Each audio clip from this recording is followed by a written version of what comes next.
పల్నాడు జిల్లా ఆదినారాయణ రెడ్డి ఇంట్లో దొంగతనం జరిగింది. దొంగతనం జరిగిన తర్వాత బయట మరి ఎలా ప్రచారం జరిగిందో కానీ ఆ దొంగతనం చేసిన దొంగలకి చేతపడి చేస్తున్నారనే ప్రచారం బయట జరిగింది. జరిగితే దాంట్లో దొంగతనం చేసిన ఒక దొంగ వాటాకు వచ్చిన 19 లక్షల రూపాయలు తీసుకొచ్చి ఎవరైతే దొంగతనం జరిగిందో వాళ్ళ ఇంట్లో చెప్పుల స్టాండ్లో పెట్టి దాంట్లో ఒక స్లిప్ రాసట.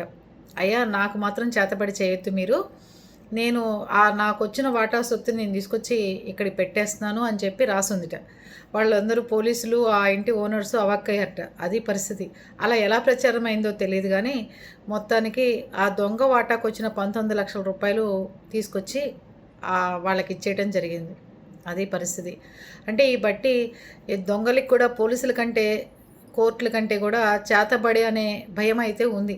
అందుకని మీరందరూ కూడా నా ఇంట్లో దొంగతనానికి వచ్చిన వాడిని చేతబడి చేసి చంపుతానని బోర్డు తగిలించి ఊరెళ్ళండి. ఇంకంతే, ఎవడు దొంగతనానికి రాడు. అర్థమైందా?